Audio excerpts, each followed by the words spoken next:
श्री सुखदेव जी कहते हैं, परीक्षित, इसी प्रकार भगवान श्री कृष्ण और बलराम जी द्वारिका में निवास कर रहे थे। एक बार सर्वग्रास सूर्य ग्रहण लगा, जैसा कि प्रलय के समय लगा करता है। परीक्षित, मनुष्यों को ज्योतिषियों के द्वारा उस ग्रहण का पता पहले से ही चल गया था, इसलिए सब लोग अपने अपने कल्याण के उद्देश्य से पुण्य आदि उपार्जन करने के लिए समंत पंचक तीर्थ कुरुक्षेत्र में आए। समंत पंचक क्षेत्र वह है जहाँ शस्त्रधारियों में श्रेष्ठ परशुराम जी ने सारी पृथ्वी को क्षत्रियहीन करके राजाओं की रुधिर धारा से 5 बड़े बड़े कुंड बना दिए थे। जैसे कोई साधारण मनुष्य अपने पाप की निवृत्ति के लिए प्रायश्चित करता है, वैसे ही सर्वशक्तिमान भगवान परशुराम ने अपने साथ कर्म का कुछ संबंध न होने पर भी लोक मर्यादा की रक्षा के लिए वहीं पर यज्ञ किया था। परीक्षित, इस महान तीर्थ यात्रा के अवसर पर भारतवर्ष के सभी प्रांतों की जनता कुरुक्षेत्र आई थी। उसमें अक्रूर, वासुदेव, उग्रसेन आदि बड़े बूढ़े तथा गद, प्रद्युम्न, सांब आदि अन्य यदुवंशी भी अपने अपने पापों का नाश करने के लिए कुरुक्षेत्र आए थे। प्रद्युम्न नंदन अनिरुद्ध और यदुवंशी सेनापति कृतवर्मा, ये दोनों सुचंद्र, शुक, सारण आदि के साथ नगर की रक्षा के लिए द्वारिका में रह गए थे। यदुवंशी एक तो स्वभाव से ही परम तेजस्वी थे, दूसरे गले में सोने की माला, दिव्य पुष्पों के हार, बहुमूल्य वस्त्र और कवचों से सुसज्जित होने के कारण उनकी शोभा और भी बढ़ गई थी। वे तीर्थ यात्रा के पथ में देवताओं के विमानों के रथों, समुद्र की तरंगों के समान चलने वाले घोड़े, बादलों के समान विशाल काय एवं गर्जना करते हुए हाथियों तथा विद्याधरों के समान मनुष्यों के द्वारा ढोई जाने वाली पालकियों पर अपनी पत्नियों के साथ इस प्रकार शोभायमान हो रहे थे, मानो स्वर्ग के देवता ही यात्रा कर रहे हों। महाभाग्यवान यदुवंशियों ने कुरुक्षेत्र में पहुंचकर एकाग्र चित्त से संयम पूर्वक स्नान किया और ग्रहण के उपलक्ष्य में निश्चित काल तक उपवास किया। उन्होंने ब्राह्मणों को गोदान किया, ऐसी गौओं का दान किया जिन्हें वस्त्रों की सुंदर सुंदर झूलें, पुष्पमालाएं एवं सोने की जंजीरें पहना दी गई थी। इसके बाद ग्रहण का मोक्ष हो जाने पर परशुराम जी के बनाए हुए कुंडों में यदुवंशियों ने विधि पूर्वक स्नान किया और सतपात्र ब्राह्मणों को सुंदर सुंदर पकवानों का भोजन कराया। उन्होंने अपने मन में यह संकल्प किया था कि भगवान श्री कृष्ण के चरणों में हमारी प्रेम भक्ति बनी रहे। भगवान श्री कृष्ण को ही अपना आदर्श और इष्ट देव मानने वाले यदुवंशियों ने ब्राह्मणों से अनुमति लेकर तब स्वयं भोजन किया और फिर घनी एवं ठंडी छाया वाले वृक्षों के नीचे अपनी अपनी इच्छा के अनुसार डेला डालकर ठहर गए। परीक्षित, विश्राम कर लेने के बाद यदुवंशियों ने अपने सुहृद और संबंधी राजाओं से मिलना भेंटना शुरू किया। वहाँ मत्स्य, उशीनर, कोसल, विदर्भ, कुरु, सृंजय, कंबोज, कैकय, मद्र, कुंती, आनर्त, केरल एवं दूसरे अनेकों देशों के अपने पक्ष के तथा शत्रु पक्ष के सैकड़ों नरपति आए हुए थे। परीक्षित, इनके अतिरिक्त यदुवंशियों के परम हितैषी बंधु नंद आदि गोप तथा भगवान के दर्शन के लिए चिरकाल से उत्कंठित गोपियां भी वहां आई हुई थीं। यादवों ने इन सबको देखा। परीक्षित, एक दूसरे के दर्शन, मिलन और वार्तालाप से सभी को बड़ा आनंद हुआ। सभी के हृदय कमल एवं मुख कमल खिल उठे। सब एक दूसरे को भुजाओं में भरकर हृदय से लगाते। उनके नेत्रों से आंसुओं की झड़ी लग जाती, रोम रोम खिल उठता, प्रेम के आवेग से बोलती बंद हो जाती और सब के सब आनंद समुद्र में डूबने उतरने लगते। पुरुषों की भांति स्त्रियां भी एक दूसरे को देखकर प्रेम और आनंद से भर गईं।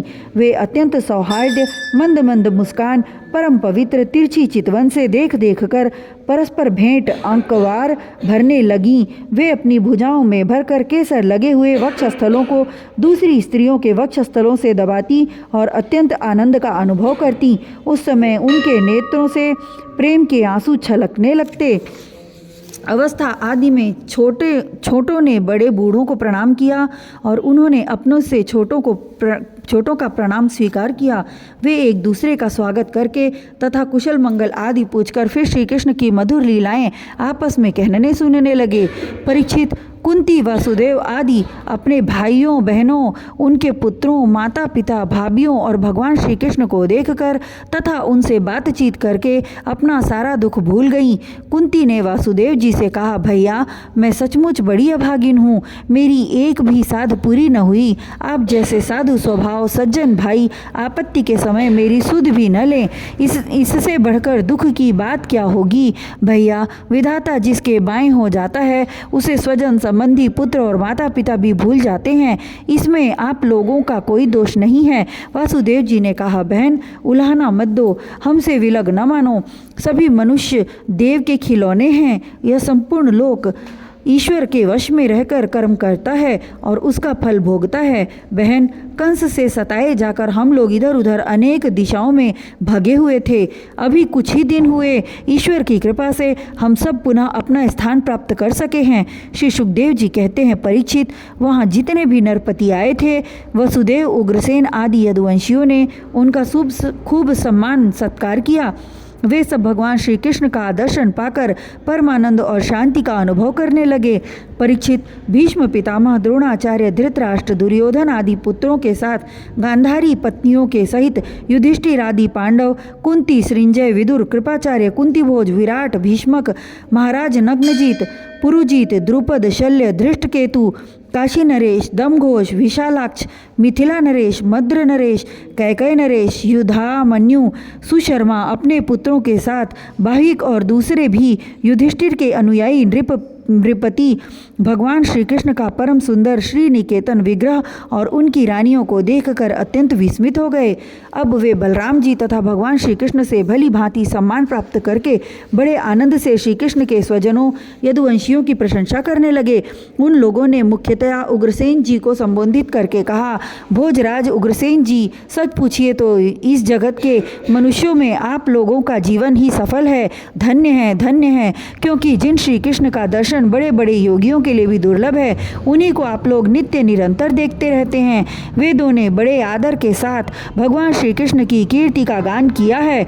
उनके चरण धोवन का जल, गंगा जल, उनकी वाणी, शास्त्र और उनकी कीर्ति इस जगत को अत्यंत पवित्र कर रही है। अभी हम लोगों के जीवन की ही बात है, समय के फेर से पृथ्वी का सारा सौभाग्य नष्ट हो चुका था, परंतु उनके चरण कमलों के स्पर्श से पृथ्वी में फिर समस्त शक्तियों का संचार हो गया और अब वह फिर हमारी समस्त अभिलाषाओं मनोरथों को पूर्ण करने लगी। उग्रसेन जी, आप लोगों का श्री कृष्ण के साथ वैवाहिक एवं गोत्र संबंध है।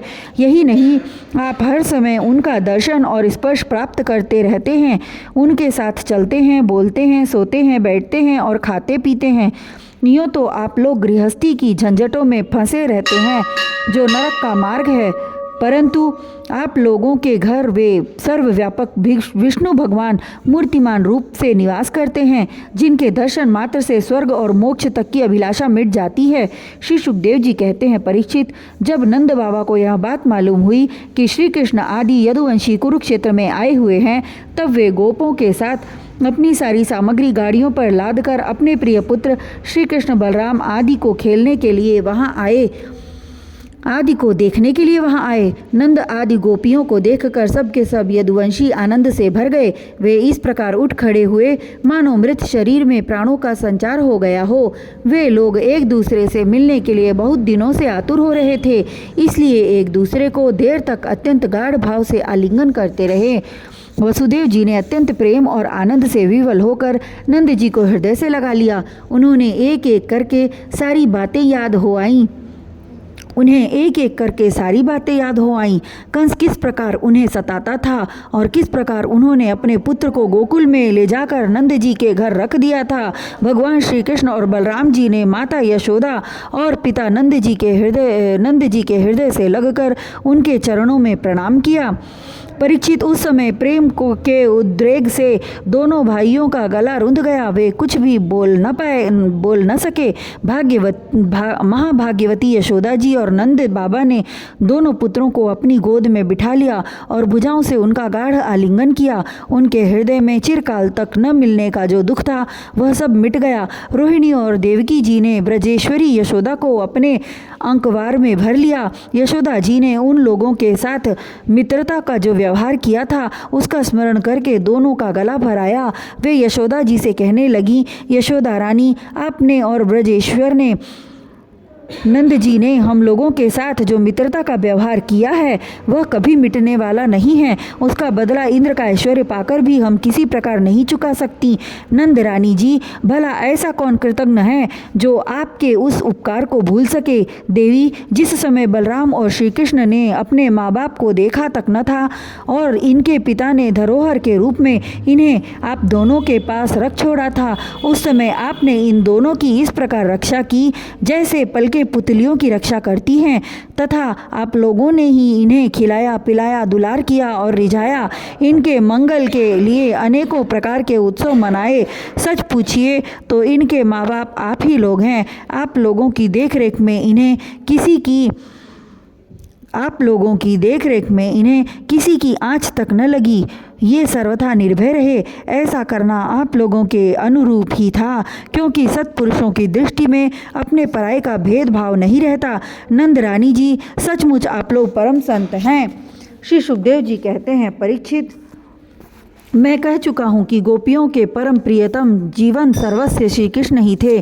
जब उनके दर्शन के समय नेत्रों की पलकें गिर पड़ती तब वे पलकों को बनाने वाले को ही कोसने लगती। उन्हीं प्रेम की मूर्ति गोपियों को आज बहुत दिनों के बाद भगवान श्री कृष्ण का दर्शन हुआ। उनके मन में इसके लिए कितनी लालसा थी, इसका अनुमान भी नहीं किया जा सकता। उन्होंने नेत्रों के रास्ते अपने प्रियतम श्री कृष्ण को हृदय में ले जाकर गाढ़ आलिंगन किया और मन ही मन आलिंगन करते करते तन्मय हो गईं। परीक्षित, कहाँ तक कहूँ, वे उस भाव को प्राप्त हो गईं जो नित्य निरंतर अभ्यास करने वाले योगियों के लिए भी अत्यंत दुर्लभ है। जब भगवान श्री कृष्ण ने देखा गोपियाँ मुझसे तादात्म्य को प्राप्त एक हो रही हैं, तब वे एकांत में उनके पास गए, उनको हृदय से लगाया, कुशल मंगल पूछा और हंसते हुए यूँ बोले, सखियों, हम लोग अपने स्वजन संबंधियों का काम करने के लिए ब्रज से बाहर चले आए और इस प्रकार तुम्हारी जैसी प्रेयसियों को छोड़कर हम शत्रुओं का विनाश करने में उलझ गए। बहुत दिन बीत गए, क्या कभी तुम लोग हमारा स्मरण भी करती हो। मेरी प्यारी गोपियों, कहीं तुम लोगों के मन में यह आशंका तो नहीं हो गई है कि मैं अकृतज्ञ हूँ और ऐसा समझकर तुम लोग हमसे बुरा तो नहीं मानने लगी हो। निसंदेह भगवान ही प्राणियों के संयोग और वियोग के कारण हैं। जैसे वायु बादलों, तिनकों, रुई और धूल के कणों को एक दूसरे से मिला देती है और फिर स्वच्छंद रूप से उन्हें अलग अलग कर देती है, वैसे ही समस्त पदार्थों के निर्माता भगवान भी सबका संयोग वियोग अपनी इच्छानुसार करते रहते हैं। सखियों, यह बड़े सौभाग्य की बात है कि तुम सब लोगों को मेरा वह प्रेम प्राप्त हो चुका है जो मेरी ही प्राप्ति कराने वाला है, क्योंकि मेरे प्रति की हुई प्रेम भक्ति प्राणियों को अमृत परमानंद धाम प्रदान करने में समर्थ है। प्यारी गोपियों, जैसे घटपट आदि जितने भी भौतिक पदार्थ हैं उनके आदि अंत और मध्य में बाहर और भीतर उनके मूल कारण पृथ्वी, जल, वायु, अग्नि तथा आकाश ही ओतप्रोत हो रहे हैं, वैसे ही जितने भी पदार्थ हैं उनके पहले पीछे, बीच में, बाहर और भीतर केवल मैं ही मैं हूँ। इसी प्रकार सभी प्राणियों के शरीर में यही 5 भूत कारण रूप से स्थित हैं और आत्मा भोक्ता के रूप में से अथवा जीव के रूप से स्थित है, परंतु मैं इन दोनों से परे अविनाशी सत्य हूँ। ये दोनों मेरे ही आनंद प्रतीत हो रहे हैं, तुम लोग ऐसा अनुभव करो। श्री सुखदेव जी कहते हैं, परीक्षित, भगवान श्री कृष्ण ने इस प्रकार गोपियों को आध्यात्म की शिक्षा से शिक्षित किया। उसी उपदेश के बार बार स्मरण से गोपियों का जीवन कोश लिंग शरीर नष्ट हो गया और वे भगवान से एक हो गईं, भगवान को ही सदा सर्वदा के लिए प्राप्त हो गईं। उन्होंने कहा, हे कमलनाभ, अगाध बोध संपन्न बड़े बड़े योगेश्वर अपने हृदय कमल में आपके चरण कमलों का चिंतन करते रहते हैं। जो आप लोग संसार के कुएं में गिरे हुए हैं उन्हें उससे निकलने के लिए आपके चरण कमल ही एकमात्र अवलंबन है। प्रभु, आप ऐसी कृपा कीजिए कि आपका वह चरण कमल घर गृहस्थी के काम करते रहने पर भी सदा सर्वदा हमारे हृदय में विराजमान रहे, हम एक क्षण के लिए भी उसे न भूलें।